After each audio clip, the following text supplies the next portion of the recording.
자, 여러분 하여튼 반갑습니다. 여러분 고개 드시고요. 반갑습니다. 예. 자, 오늘요 여러분 우리 기초 입문과정 3주차 여러분 교재는 몇 페이지냐면 취득세 과세 대상이죠 여러분들 441페이지입니다. 기초입문서 441페이지를 펴놓으시고 지난 시간에 배운 것을 복습을 한번 해보겠습니다. 우리 가산세, 가산금 배웠습니다. 중요한 걸 배웠어요. 자, 그래서 아직 이제 지방세, 납부 지연 가산세 통합과 관련해서 이제 확정이 되면, 법원이 확정이 되면 우리가 나중에 기본서, 기본 이론할 때 좀 더 자세히 제가 이제 개정 내용들은 설명을 드리도록 하겠습니다. 근데 일단은 여러분, 우리 지방세 가산금 규정과 또 가산세 이런 것들을 종전 규정대로 일단 복습을 하고 또 배워보도록 하겠습니다. 자, 가산세라는 것은 신고 납부하는 세금, 신고 납부 의무를 불성실하면 자, 어떤 거? 가산세 정도입니다. 가산세는 그 신고 납부 의무 불이행에 대한 벌과금적 성격으로 부과한다고 학자들이 얘기하는데 종류는 신고행위와 납부행위를 구별해서 신고기한 하루 딱 지나면 신고불성실 가산세 어떻게 정도입니까? 40, 20, 10%예요. 그래서 부정한 방법으로 무신고하거나 부정한 방법으로 과소신고하면 몇 프로? 40%.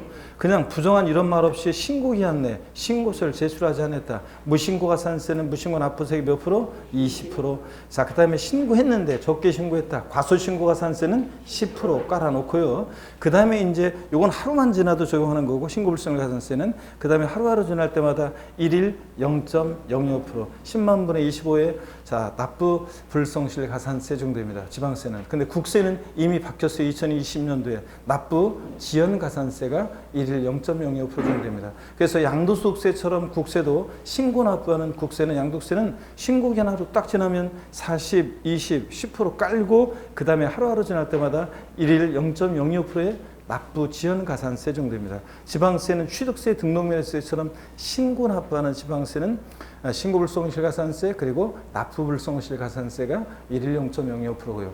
그 다음에 가산금이요. 고지서를 발부해서 징수되는 세금, 고지서가 날라올 때 하여튼 납부기한 내 미납부했다 보다 가산금입니다. 근데 이것은 지방세만 가산금 규정이 있고 국세는 2020년도부터 삭제가 되고 가산금과 납부불성실 가산세를 통합해서 국세는 납부 지연 가산세가 신설이 됐습니다.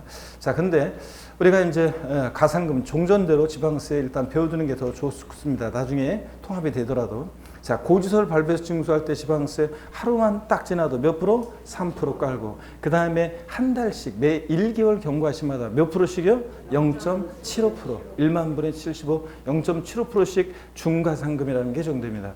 끝까지 버티면 몇 개월? 60개월 5년 60개월까지만 적용되고요.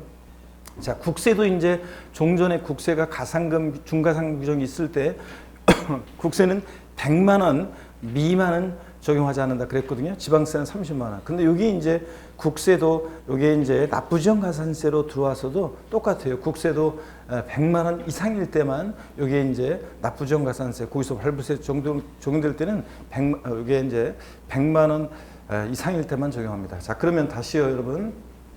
보시면 가산금 하여튼 하루 딱 지나면 3% 일반 가산금 한 달씩 지날 때마다 매일을 경과할 시마다 0.75%씩 60개월 끝까지 버티면 적용됩니다.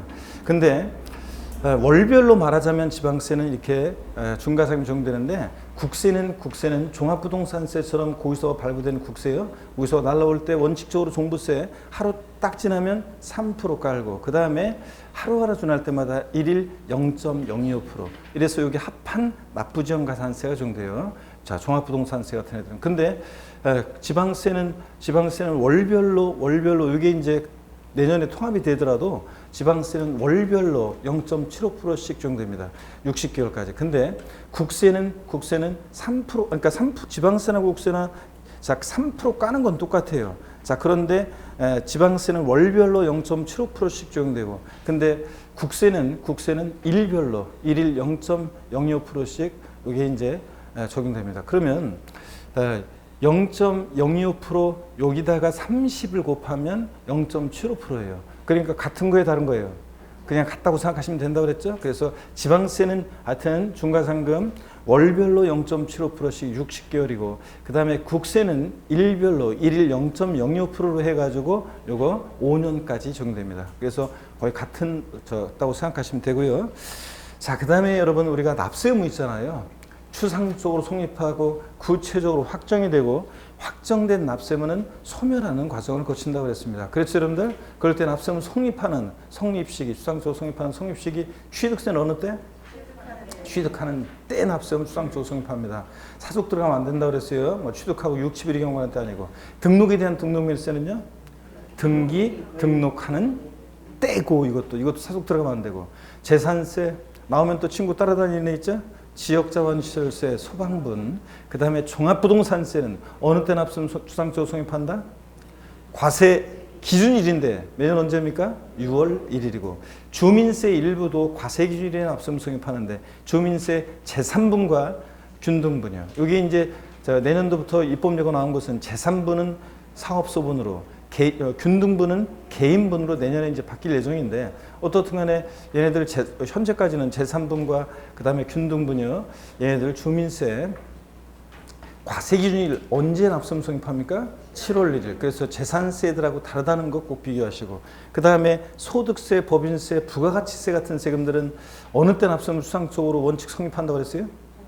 과세 기간이 끝나는 때 기간을 단위로 과세하는 세금들이라고 그랬잖아요. 그래서 소득세 같은 세금 11월 11일 빼빼로 데이에는 소득세 계산할 수 없다. 왜냐하면 그 이후에도 소득이 발생한다. 어느 때요? 12월 31일 과세 기간이 끝나는 때 비로소 소득을 전부 다 합산할 수 있게 되니까 이때 납부 의무가 추상적으로 성립합니다. 아무리 꼬셔도 먹으면 안 된다고 했어요. 소득세 소득 얻은 때, 소득 발생할 때, 소득 지급하는 때, 양도하는 때 아니고 과세 기간이 끝나는 때입니다. 소득세. 자, 그 다음에 수시 부가에서 징수하는 국세나 지방세는 절 보셔야죠. 수시 부가 사유가 발생한 때. 얘기 드렸죠? 수시 부가는 때 아니라고 그랬습니다. 수시 부가 사유가 발생할 때 이렇게 올려서 내리라고 그랬고 그 다음에 추상적으로 성립한 납세문은 구체적으로 확정이 되는데 확정된 납세문 확정이란 말을 보면 항상 누가 세금을 계산하느냐 이걸 떠올려야 되는데 신고 납부하는 세금은 원칙적으로 누가 세금 계산합니까? 납세무자예요? 과세권자예요? 납세무자가. 자, 납세문 확정하는데 어느 때 확정이 되느냐? 납세무자가 과세표준과 세액을 과세관청에 뭐 하는 때? 신고하는 때 확정됩니다. 그래서 쉬운 문제는 납세무자가 과세표준과 세액을 과세관청에 신고하는 때 납세무가 확정되는 지방세 어떤 거냐? 그럼 어떤 겁니까? 취득세, 등록면허세 이렇게 신고 납부하는 세금들은 어느 때? 신고하는 때 확정됩니다. 여러 개 더 있다 그러면 여러 개 있다 그러면 지자로 이름 시작하는 지방세 4가지도 신고하는 때 확정됩니다. 지역자원시설세, 특정자원분 및 시설분, 그 다음에 지방소득세, 지방소비세, 지방교육세 이렇게 해서 취득세, 등록면허세, 지로 이름 시작하는 지방세 4가지가 신고하는 때 확정되고 국세에서는 소득세, 법인세, 부가세 등등 국세는 원칙 신고주를 원칙으로 합니다. 신고하는 때. 자, 종합부동산세도 고지서 날라오고 등에 버리고 신고납부 선택하면 뭐 하는 때? 신고하는 때 납세무가 확정될 수도 있습니다, 여러분. 그렇죠? 좀 표정이 어찌? 자, 그 다음에 보통징수나 정부가 세는 세금은 원칙적으로 과세관청에서 납세무 확정합니다.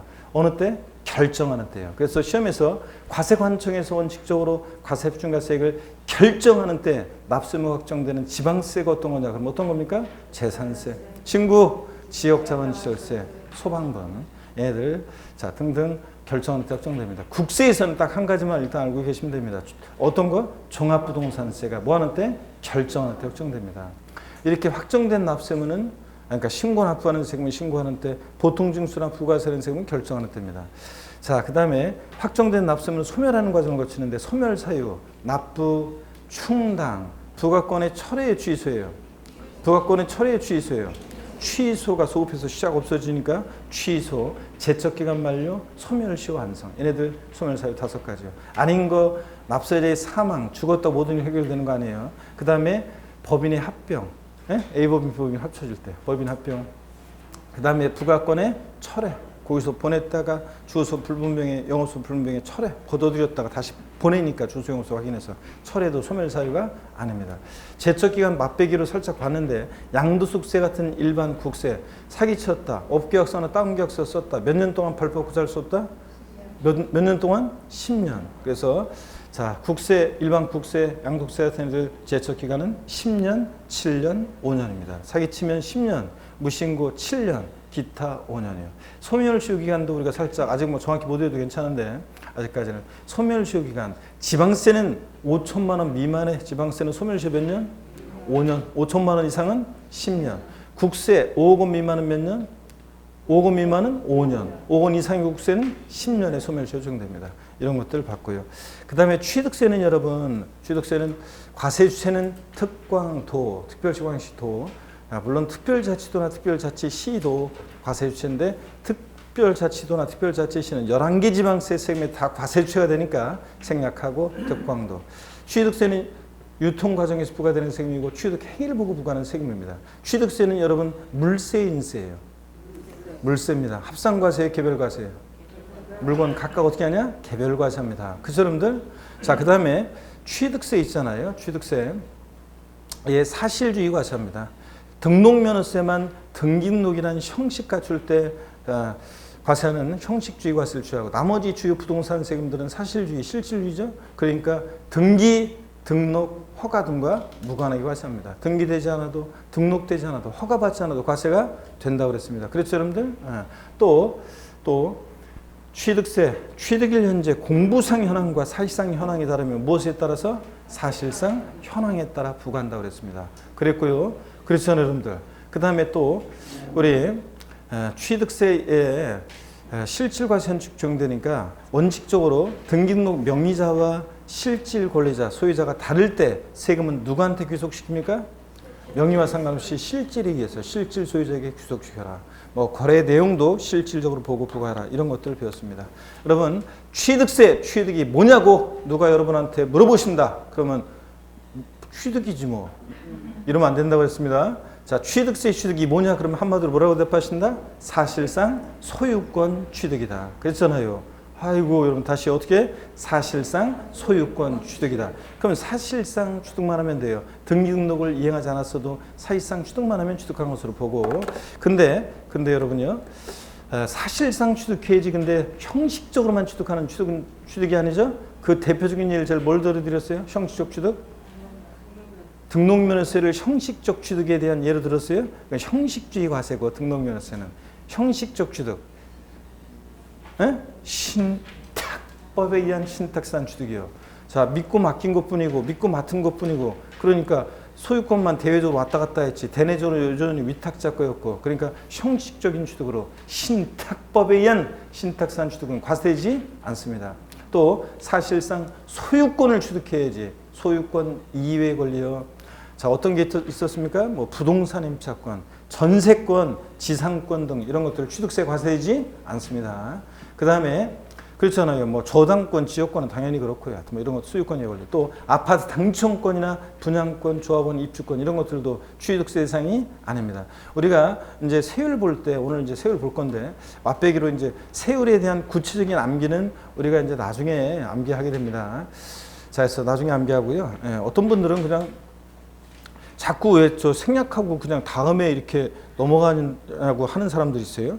책을 왜 다 다 이렇게 하지 왜 빼먹고 지나가는 게 있냐 이렇게 하는 분들이 계시는데 공부 못하는 분들이야 그렇게 그런 질문하면은 자, 여러분들 아셨죠?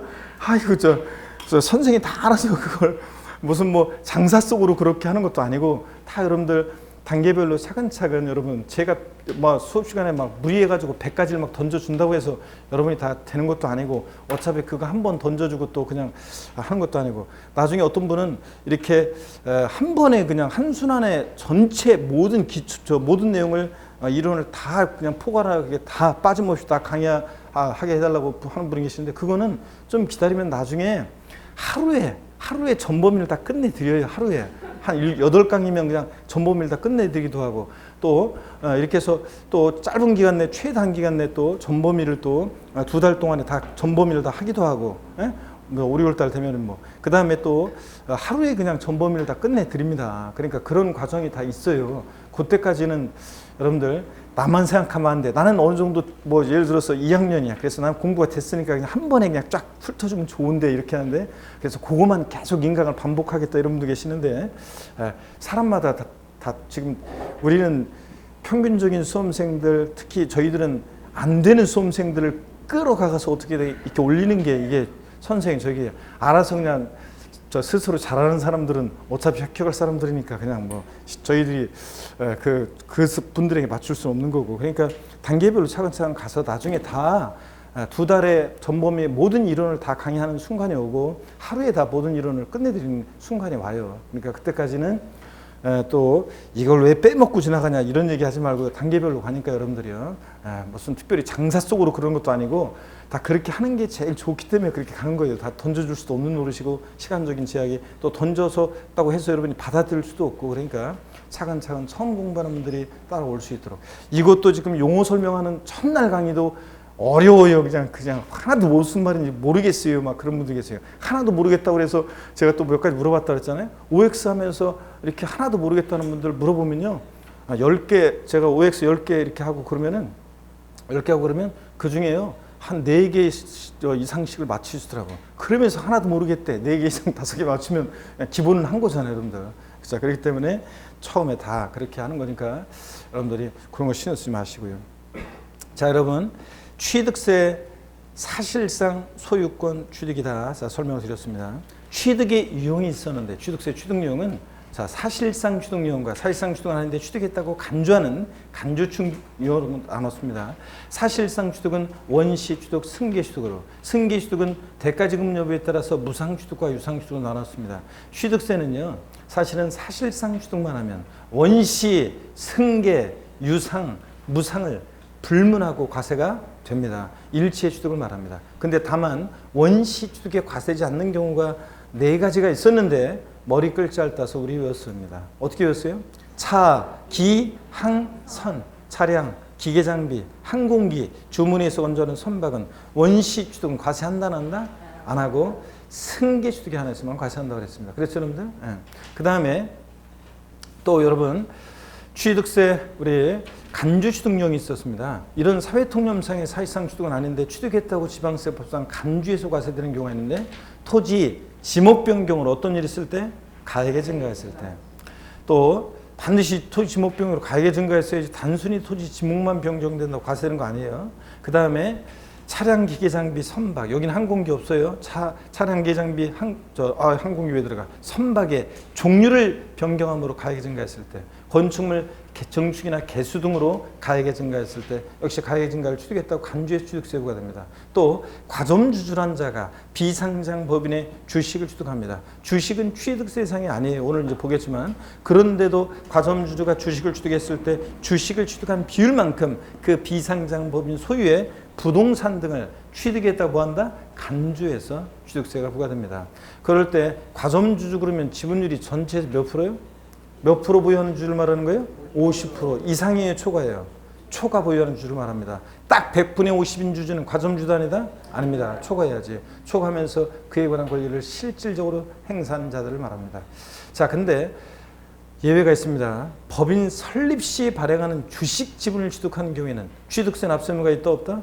없다 그랬습니다. 자, 과점주의 주식 취득을 과세하는 이유는 자, 비상장 법인의 과점주가 되면 막 지멋대로 하잖아요. 우리 법인의 부동산 사자 팔자 지멋대로 하니까 자, 관리 임의 처분권 관리 지배력이 있다고 봐서 자기 재산과 다를 바 없다고 봐가지고 과세하는 겁니다. 독과점 목적하고 소유분산을 촉구하기 위해서. 근데 법인 설립 시부터 독과점 목적하고 소유분산을 촉구하면 법인 설립이 돼야 안 돼요? 안 되니까 설립 시는 납세 의무 있다 없다? 없다 그랬습니다. 제가 비상장 법인 하나 설립할 건데 주식 살 거냐고 했더니 여러분 대부분 다 안 산다고 그랬잖아요, 여러분들. 그죠? 아, 진짜 그냥 무대뽀로 그냥 저만 믿고 그냥 사겠다는, 그냥 묻지마 투자하겠다는 충성심 강한 분들은 32회 시험에 그 충성심으로 합격의 영광이 있을 거라고 제가 얘기 드렸죠? 아, 그랬고. 자, 어떻든 간에 하여튼 그러니까 설립 시부터 독과점 목적하면 안 된다. 그래서 법인 설립 시 납세 의무 없다는 건 여러 번 시험에 나왔고요. 자, 이런 것들을 우리가 지난 시간에 공부했습니다. 오늘 441페이지 과세 대상입니다. 자, 고기를 드시고요. 스트레칭 한번 하고 본격적으로 보겠습니다. 또 목 운동부터 합니다. 아이고. 자, 반대로 돌립니다. 허리도 좌로 우로 들립니다. 자, 기지개도 화끈하게 제낍니다. 여러분들 계신 곳에서.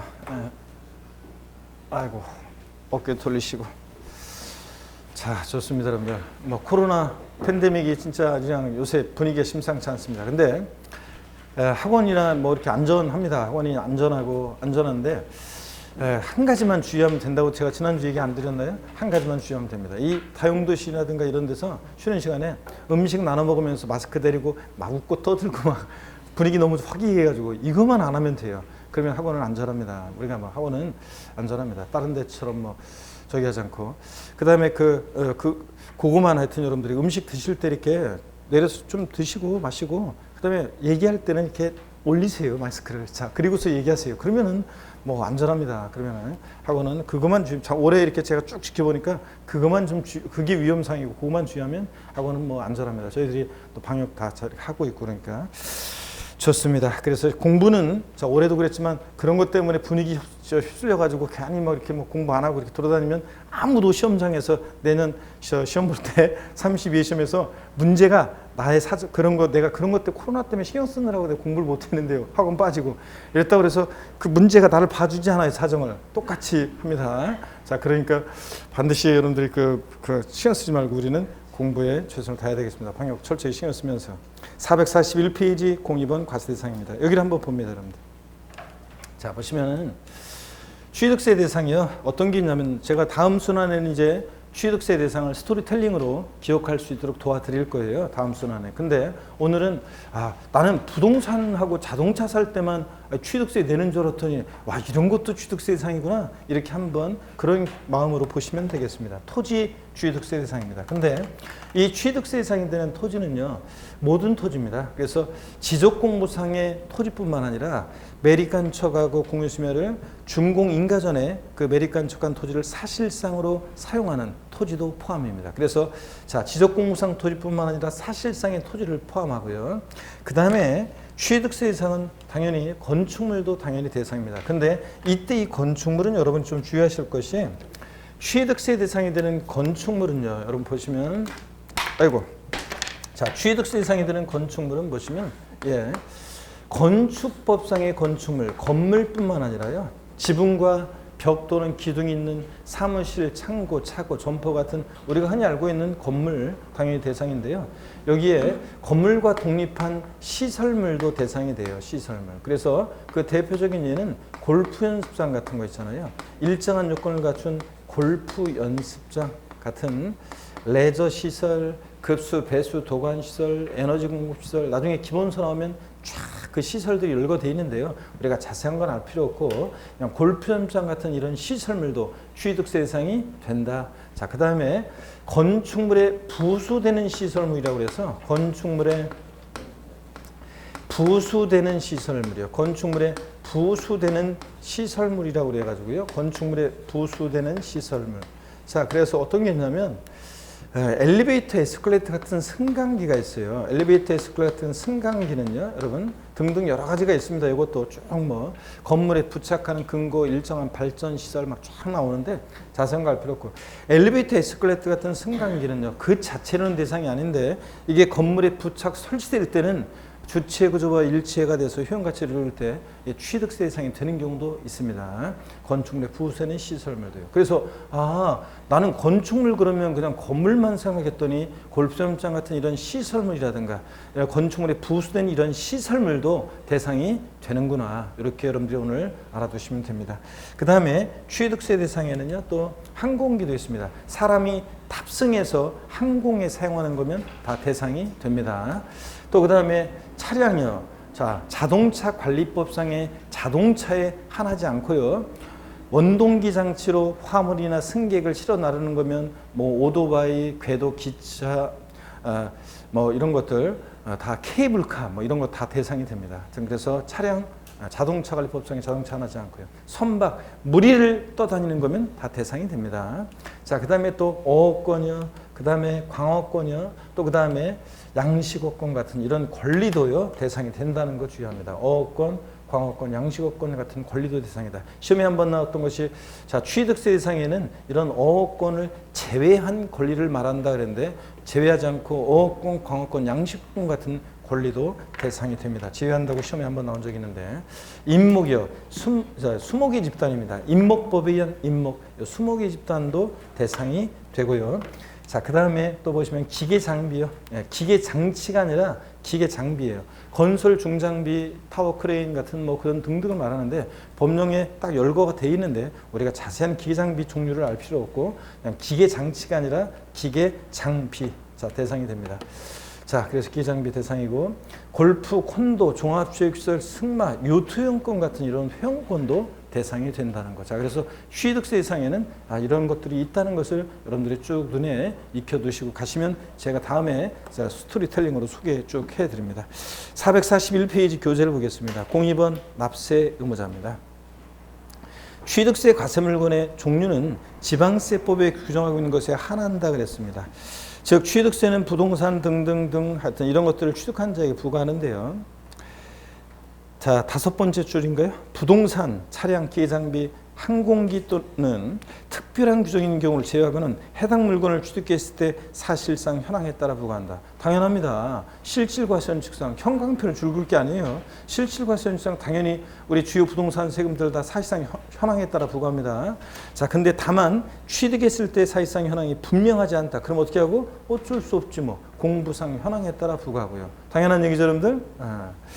그 다음에 계속해서 봅니다. 03번 납세무자입니다. 이 납세무자는 여러분이 별표 3개 합니다.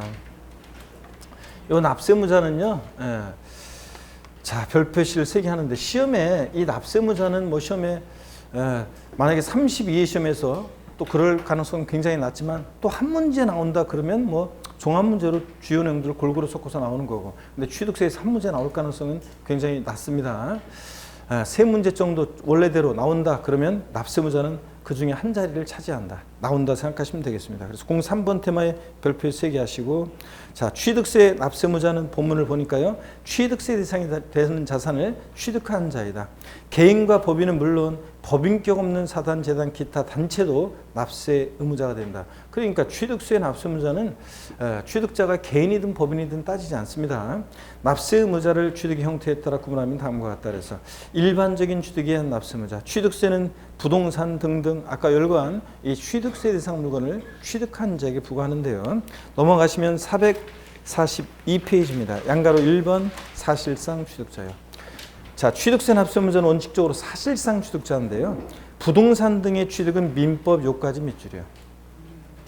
그리고 나머지 법령들은 생략이고 그 두 번째 줄 양식산업발전법 다음에다가 등 여기부터 밑줄이에요. 등 관계법령에 따른. 그러니까 다시 읽어보면 제가 밑줄 그은 부분만 부동산 등의 취득은 민법 등 관계법령에 따른 여기 또 밑줄입니다. 등기 등록을 하지 아니한 경우라도 밑줄이요. 사실상 취득하면 각각 취득한 것으로 보고 계속 밑줄입니다. 해당 취득 물건의 소유자 또는 양수인을 각각 취득자로 한다 밑줄이요. 그러니까 취득세 납세의무자는 원칙적으로 등기, 민법 등 관계법령에 따른 등기 등록을 이행한 자에 한한다. 오, X예요. X입니다. 자, 등기 등록을 이행한 자에 한한다. 공부상 취득자? 아닙니다. 사실상 취득자고요. 자, 그 다음에 양가로 2번을 봅니다. 근데 차량, 기계장비, 항공기 및 주문을 받아 원조하는 선박. 머리 글자를 따서 동그라미 하셔야죠. 차, 기, 항, 선은요. 원시 취득, 과세한다 안 한다? 안 한다 그랬습니다. 그러니까 승계 취득자만이 납세 의무자가 됩니다. 그래서 여기까지 얘기 제가 설명을 드렸습니다. 하여튼 취득세 납세 의무자는 사실상 취득자입니다. 공부상 취득자가 아니에요. 등기 등록에 관계없고요. 사실상 취득한 자고 차, 기, 항, 선은 원시 취득자는 납세는 없고 승기 취득자만이 납세의무자가 된다고 그랬습니다. 현대자동차에서 완성차 딱 만들었을 때 거기다 취득세 부과하면 가격에 반영해 소비자에게 전가시키는 것을 생각하시면 됩니다. 그 다음에 의제 납세 의무자입니다. 교재를 보시니까 주체구조 취득자가 되는 경우요. 건축물 중 조작 설비 그 밖에 부대 설비에 속하는 부분으로서 그 주체 구조와 하나가 돼서 건축물로서의 효용 가치를 이루고 있는 것에 대해서는 요까지 자, 아예 줄 긋지 말고 요까지 한번 보세요. 요까지 내용이 어떤 거냐면 이거예요. 자, 금방 읽은 게 건축물의 조작 설비, 부대 설비에 속하는 부분으로서 주체 구조와 일체가 돼서 주체 구조부와 일체가 돼서 효용 가치를 이루고 있는 것에 대해서는 그게 뭐냐면 자, 건축물에 부수되는 시설물 같은 거예요. 엘리베이터, 에스컬레이터 같은 승강기는 자, 건축물에 가설이 되면 그 주체 구조와 일체가 돼서 건물과 일체가 돼서 효용 가치를 이루잖아요. 이럴 때 자, 얘기입니다. 그럴 때 한번 저 얘기를 들어보세요. 거기 그다음에 이제 참 밑줄을 일단 그어 놓고요, 그러면. 자, 그다음에 두 번째 줄 끝에요. 주체 구조부 취득자 외의자가 가설한 경우에도 주체 구조부 취득자가 함께 취득한 것으로 본다 밑줄 짝입니다. 자, 그러면요. 이게 어떤 얘기인지 한번 보겠습니다.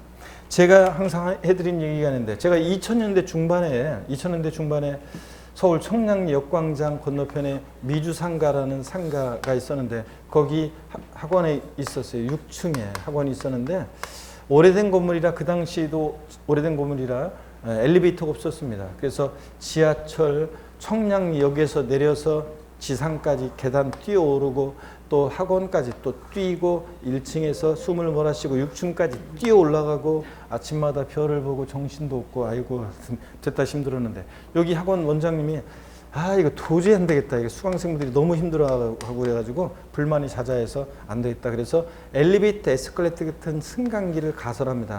그러면 이런 것들은 그 자체 이론 대상이 아니지만 건물에 부착 설치될 때는 아까 건축물에 부수되는 시설물로서 취득 대상이 된다고 그랬죠? 예, 그럴 때 보세요. 원래는 이런 것들이요. 주체 구조부 취득자, 주체 구조부 취득자. 그러니까 건물주가 주체 구조부 취득자. 건물주가 이런 것들을 가설하는 게 일반적이에요. 원래는. 자, 그래서 주체 구조부 취득자와 가설한 자가 원래는 일치하죠. 원래는. 근데 일치하지 않을 때요. 누구한테 세금을 귀속시킬 것이냐 그런 얘기입니다. 주체 구조부 취득자 외의자가 가설한 경우에 또 주체 구조부 취득자가 함께 취득한 것으로 본다, 간주한다. 그 말은 누구를 납세무자라냐면요. 요 주체 구조부 취득자 있죠? 얘를 예규에서 보면 얘를 납세무자랍니다. 옛날 시험에 주체 구조부 취득자 이외의자가 가설한 경우에는 가설한 자를 납세무자로 한다. 그런데 가설한 자 X입니다. 가설한 자가 아니라 주체 구조부 취득자, 건물주가 납세무자가 됩니다. 그래서 여러분이 거기 제목 주체 구조부 취득자 양가로 1번 옆에다가 땡땡 해놓고 뭐라고 써놓냐면 가설한 자 X예요. 가설한 자 X 이렇게 놓습니다. 예? 제목 양가로 1번 주체 구조부 취득자 제목 옆에다가 땡땡 해놓고 뭐라고요? 가설한 자 X 해놓습니다.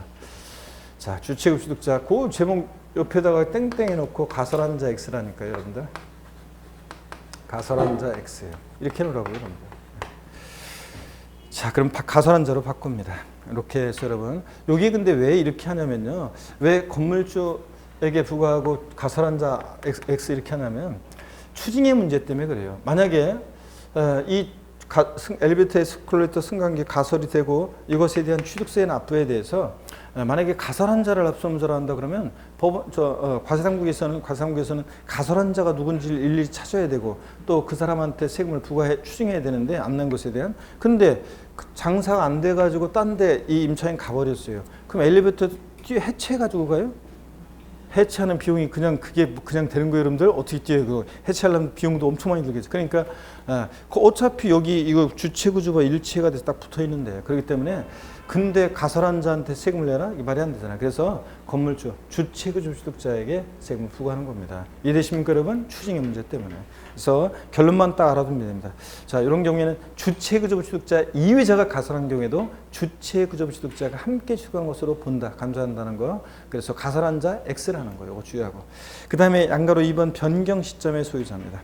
선박 차량과 기장비 종류를 변경하거나 자동차 엔진을 교체해요. 가액이 증가했을 때. 토지 지목을 변경함으로써 가액이 증가한 경우에 그 가액의 증가를 취득했다고 간주했죠? 의지했죠? 의지의 취득으로. 자, 여기 밑줄입니다. 변경 시점의 소유자를 납세무자로 본다. 밭에서 대로 지목이 변경될 시점의 소유자입니다. 여러분.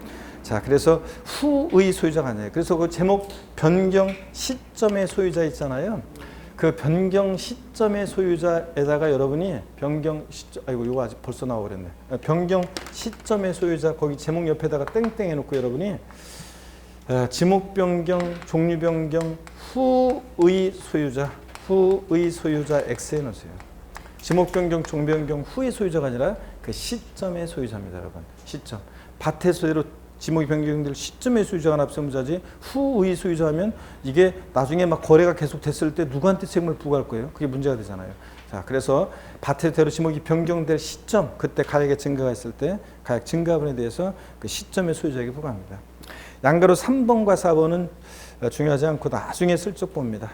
중요한 우리가 기초인문과정에서는 제일 중요한 그 기본적인 내용만 일단 보고 가셔야죠. 양가로 1번, 2번이 중요하고 3번, 4번은 나중에 보시고 과점주의의 주취득은 앞에서 일단 봤고요. 443페이지 양가로 5번 상속인이 되는 경우 봅니다.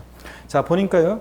본문에 보니까 상속, 가로 안에 피상속인이 상속인에게 한 유증 및 포괄 유증과 신탁재산의 상속을 포함한다 그랬습니다. 여러분, 유증이 뭔지 용어 설명을 드릴게요.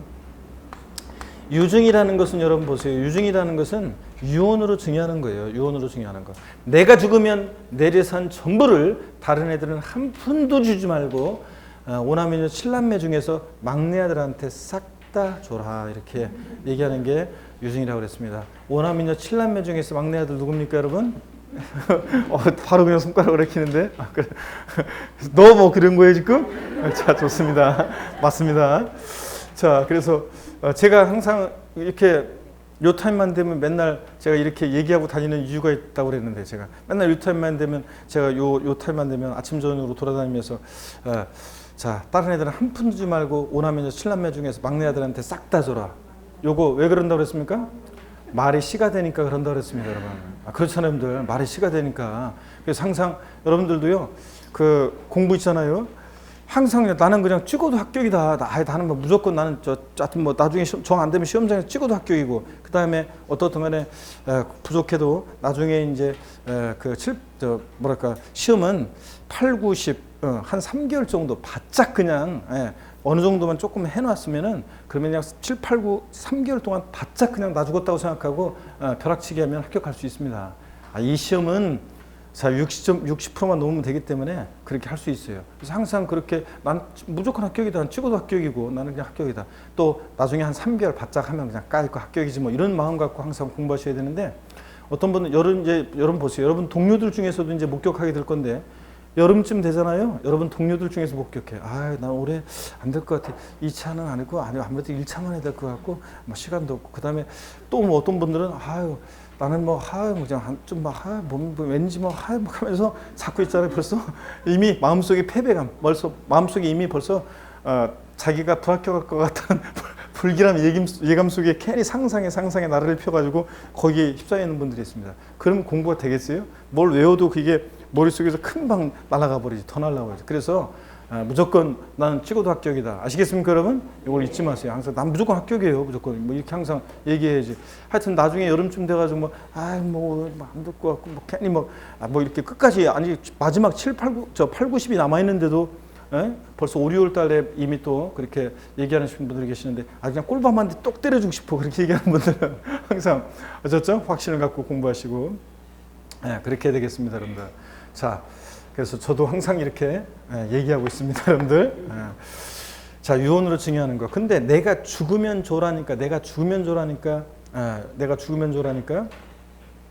증여자가 사망했을 때 증여 효력이 발생해요. 그러니까 이것도요 상속과 같은 거예요. 그냥 우리 부동산 세법에서는 그냥 중개사 시험에서는 유증 나오면 그냥 상속처럼 생각하시면 돼요. 증여자가 사망했을 때 증여 효력이 발생한다 이렇게. 자, 그 다음에 계속 이어서 보겠습니다. 상속이요, 유증 포함해서 으로 인해서 취득 두 번째 줄 하는 경우에는 여기부터 비출입니다. 상속인 각자가 상속받는 취득물건, 가로도 계속 미출입니다. 지분을 취득하는 경우에는 그 지분에 해당하는 취득물건을 취득한 것으로 봅니다. 미출자격. 자, 상속인이 3명이 있습니다. 대한이, 민국이, 만세가 있는데 대한이는 주택을 상속받고 민국이는 토지를 상속받고 만세는 상가를 상속받으면요. 자, 누가 상속으로 취득한 자산에 대한 취득세 납세의무자냐? 대한이, 민국이, 만세 각자가 상속으로 취득한 물건에 대한 취득세 납세의무자가 됩니다. 아시겠습니까, 여러분? 근데 그 상속인 각자 옆에다가요, 여러분이 뭐라고 써놓냐면 상속인 각자 옆에다 뭐라고 써놓냐면 땡땡 해놓고 주된 상속자 X요. 주된 상속자 X에 넣습니다. 자, 무슨 얘기냐면 재산세에서 나중에 나오는 건데요. 주된 상속자라는 것은 민법상 상속 지분이 가장 높은 자를 우리가 말합니다. 우리가 상속 지분은 생활 상식으로 알아두세요. 상속 지분은 자녀들은 상속 지분이 1로 똑같습니다. 배우자는 거기다 5할을 가산해서 1.5입니다. 그러니까 자, 배우자와 자녀가 상속 순위에 있으면 누가 주된 상속자예요? 배우자. 상속 지분이 가장 높습니다.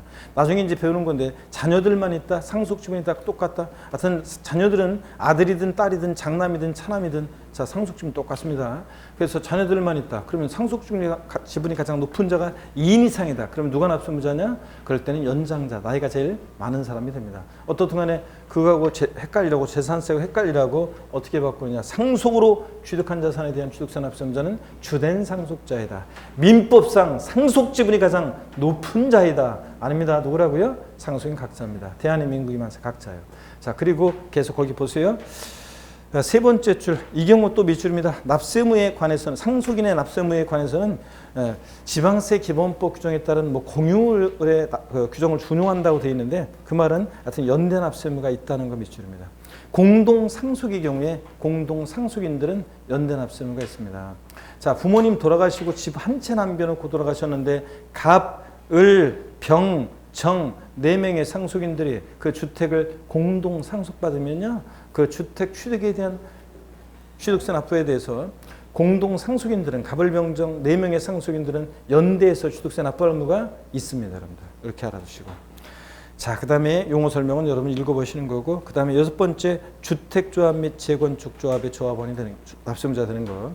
주택법 중에 따른 주택조합과요, 도시 및 주관경 정비법 및 빈지 및 소규모 주택 정비에 관한 특례 규정에 따른 재건축조합 및 재건축조합이, 소규모 재건축조합이 해당, 여기부터 비춥니다. 조합원용으로, 주택조합이 해당 조합원용으로 취득하는 조합주택용 부동산, 그 줄 끝에 은 누가 납세의무자냐? 그 조합원이 납세 의무자가 됩니다. 조합원이 취득한 것을 본다. 그래서 조합원용 부동산은 조합원이에요. 근데 다만 조합원에게 귀속되지 않은 부동산은 제외한다 밑줄이요.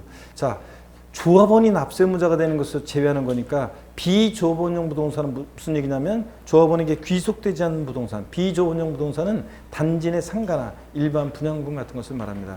자, 그래서 만약에 주택 재건축했는데 이게 주택 재건축했는데 준공 때는 조합 명의로 준공이 됩니다. 근데 조합 명의로 준공이 됐는데 1101동 1101호는 갑이라는 조합원이 배정받았어요. 그럼 1101호에 대한 취득세 납세무는 조합에게 있어요? 조합원 갑에게 있어요? 그렇지, 조합원 갑이 내야 되는 거지, 1101호는. 자, 그런 얘기입니다. 근데 다만 단지 내 상가나 일반 분양분 같은 것은 누구? 조합이 납세무자 된다, 그런 얘기고요. 자, 이렇게 이해하시고, 그래서 거기 참고해 보세요. 요약 정리가 되어 있는데 조합원용 부동산은 누가 납세의무자가 되고 조합원이 납세의무자가 되고, 비조합원용 부동산은 누구? 조합이 납세의무자가 된다 밑줄이요. 이렇게 나와 있습니다. 자, 그 다음에 양가로 7번부터 이제 또 중요한데요. 양가로 7번부터도 중요한데, 이어지는 내용 이제 11번까지 계속 중요한데 양가로 7번만 오늘 기초입문 과정에서 배우도록 하겠습니다. 나머지 내용들은 좀 공부를 하고서 보는 게 더 낫기 때문에 그렇습니다. 배우자 직계존 비속의 부동산 취득의 증여 의제입니다, 여러분. 자, 여기 보시면요, 우리가 여기 교재 보세요. 양가로 7번. 첫 번째 줄 밑줄입니다. 배우자 또는 직계존비속의 부동산 취득의 증여 의제요. 자, 배우자 또는 직계존비속의 부동산을 취득하는 경우에는 증여로 취득한 것으로 본다 밑줄 쫙입니다, 여러분들. 증여로 취득한 것으로 본다 밑줄 쫙. 자, 한 입을 돕고 사는 사이 부모 자식 간에, 아유 좀 그렇잖아요, 여러분들. 그죠, 여러분들? 한 입을 돕고 사는 사이 부모 자식 간에, 자, 아버지가 아들의 부동산을 취득합니다. 아들이 아버지 부동산을 취득합니다. 그러면 당연히 대가 인정할 수 없잖아요, 원칙적으로는. 자, 부부간의 부동산, 남편의 부동산을 그 배우자가 취득합니다. 대가 인정할 수 없으니까 원칙은 뭐라고요? 증여로 취득한 것으로 봅니다. 자, 근데 증여로, 이거 엉뚱한 걸 여러분들 막 보고 계시네. 나중에 볼 건데. 요거. 근데 여기 보세요. 교재 계속 보세요. 다만 다음에 언어에 해당하는 경우는 유상으로 취득한 것으로 본다 밑줄이요. 포인트는 유상 취득으로 보느냐, 무상 취득으로 보느냐가 포인트예요. 자, 어떤 경우에 배우자 직계존비 속의 부동산 취득도 유상 취득으로 보느냐? 동그라미 1번 공매, 경매 포함해서요. 밑줄이요. 공매, 경매 밑줄이요. 통해서 부동산 취득하거나. 아버지 부동산이 공매에 넘어갔어요. 아들이 눈물 흘리면서 달려가가지고 그냥 우리 아버지가 내가 이렇게 된지도 모르고 아버지 부동산 절대로 남의 손에 못 넘어가게 한다 그래가지고 달려가가지고 경매에 참여해서 경매에 참여해서 공매대금 경락대금 내고 취득합니다. 대가 입증이 돼야 한대요. 되잖아요, 여러분들. 그 공매 경락 받으려면 공매대금 경락대금 안 내면 어떻게 경락을 받아요? 그러니까 대가 입증되니까 유상주택으로 보고. 동감이 이번 파산 선고의 배출이요. 파산 선고로 인해서 처분되는 부동산을 주겠다. 법원이 개입돼 있으니까 대가관계 입증이 됩니다. 또 동그라미 3번 권리전인 행사에 등기 등기 필요한 부동산을 서로 교환한 경우. 자, 부동산을 서로 교환한 경우 밑줄이요. 자, 여러분 갑소유의 A 건물 을소의 B 토지인데 교환하는데 자, 교환하게 되면 부동산은 다 공시가 되니까 대가가 입증이 됩니다. 자, 근데 시험에서 이거 어떻게 나왔었냐? 최근에 나왔던 것이 직계 들어보세요. 직계 비속이 직계 존속의 등기를 요하는 부동산을 교환으로 취득한 경우에는 무상으로 취득한 것으로 본다. O, X요. 예? X입니다. 자, 지금 교환이니까 공시가 되니까 그때는 배우자 직계 존비속간에도 뭐라고요? 유상으로 취득한 걸 봅니다. 근데 무상 취득으로 본다고 바꿔서 나왔습니다. 이렇게 시험이 이렇게 나오는 거예요. 제가 요 규정이 한 25회 시험 그 무렵에 신설이 됐었는데 제가 그랬어요. 이거는 포인트가 유상 취득으로 보느냐 무상 취득으로 보느냐 이게 포인트다. 공부할 때 우리가 요게 이제 어떤 규정이 딱 신설이 돼요. 그러면 요게 시험 문제 나오면 어떻게 낼까? 그걸 생각해 보는 거예요. 근데 자, 그건 유상취득이냐 무상취득이냐 포인트인데 시험에서 그렇게 나왔잖아요. 또는 이렇게 또 나온 다음 유상으로 취득한 것으로 보는 경우이다. 틀린 것은 그래서 얘네들 쫙 깔아놓고 무상으로 취득한 것으로 보는 경우를 또 집어넣고 물어볼 수도 있습니다. 이런 경우는 대가 입증이 되니까 보다 유상취득으로 봅니다. 자, 이렇게 해서 배우자 직계존비 속에 부동산을 취득한 경우요. 여기에 배우자 직계존비속으로 부동산을 취득하면 원칙은 증여받아 취득한 것으로 보는데 자, 증여받아 취득한 것으로 보는데 다만 이렇게 대가 있다고 인정되는 경우에는 자, 유상으로 취득한 것으로 보고요. 자, 그다음에 공매 경매를 통해서 취득한다거나 또 다시 보세요. 파산 선고로 처분되는 부동산을 취득한다거나 법원이 개입돼 있고 권리 이전이나 행사에 등기 등록을 필요한 부동산을 서로 뭐한다? 교환한 경우라든가 이렇게 대가 있다는 것이 객관적으로 입증이 되는 이런 경우에는 뭐라고요? 유상 취득한 것으로 봅니다. 근데 시험에서는 무상 취득한 것으로 바꿔요. 이런 경우를. 자, 그 정도 주의하시면 됩니다. 넘어갑니다. 444페이지로 갑니다. 자, 그러면은 나머지 이제 8번도 중요하고 7번이 제일 중요했고 8번도 중요하고 9번은 아직 안 나왔지만 주의하셔야 되고 10번은 2020년도에 개정 내용이 있어서 중요하고 양가로 11번 종합문제 속에 지문 한 줄 나오니까 중요하고요. 그래서 얘네들 다 중요합니다. 그래서 이제 나중에 우리가 좀 공부가 한 바퀴 돌고 보면 더 이해가 잘 되고 여러분이 민법 같은 과목에서 공법적인 과목이라서 이런 데서 좀 뭔가 배우고 지식이 있는 상태에서 보면 훨씬 더 이해가 좋기 때문에 나중에 보겠습니다.